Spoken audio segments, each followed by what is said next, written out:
Iran के supreme leader Khamenei ने शुक्रवार को पहली बार इजराइल पर ईरान के किए गए हमले के बारे में अपना बयान दिया। उन्होंने इजराइल को चेतावनी दी है और कहा है कि अब न हम जल्दबाजी करेंगे और ना ही देर।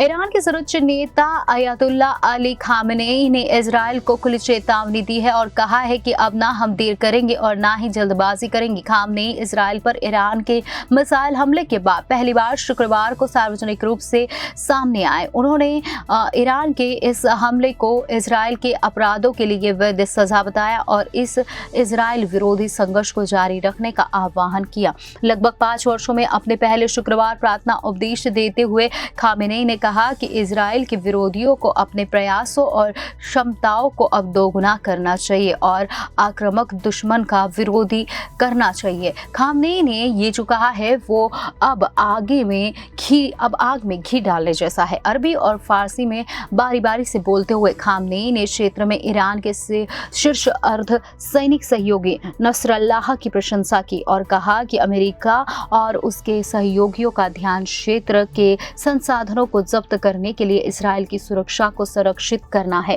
खामेनी ने कहा है कि लेबनान और फिलिस्तीन में हमारे प्रतिरोधी लोग ये सभी गवाहियां और बहाया गया खून आपकी इच्छा शक्ति को नहीं हिलाएगा बल्कि आपकी दृढ़ता को मजबूत करेगा। खामेनी ने आगे कहा कि इजराइल हत्याओं, विनाश, बमबारी और नागरिकों की हत्या के माध्यम से जीतने का दिखावा करता है। इस व्यवहार से प्रतिरोध की प्रेरणा को बढ़ा दिया है। ये वास्तविकता हमें दिखाती है कि इजराइल के खिलाफ किसी भी समूह द्वारा शुरू किया गया हमला क्षेत्र और पूरी मानवता की सेवा है। बोलने के दौरान कभी कभार खामेनी का हाथ उसकी बाई ओर खड़ी राइफल की बैरल को पकड़ लेता था।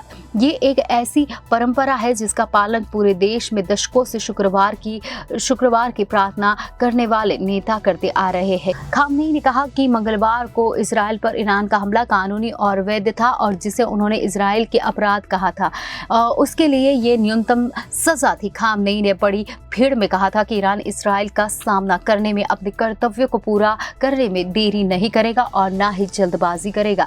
बता दें कि ईरान ने 27 सितंबर को बेरूत में हिजबुल्लाह नेता हसन नसरल्लाह की हत्या और जुलाई में तेहरान में हमास प्रमुख इस्माइल हानी की हत्या का प्रतिशोध बताते हुए मंगलवार को इजराइल के खिलाफ मिसाइल की बौछार की।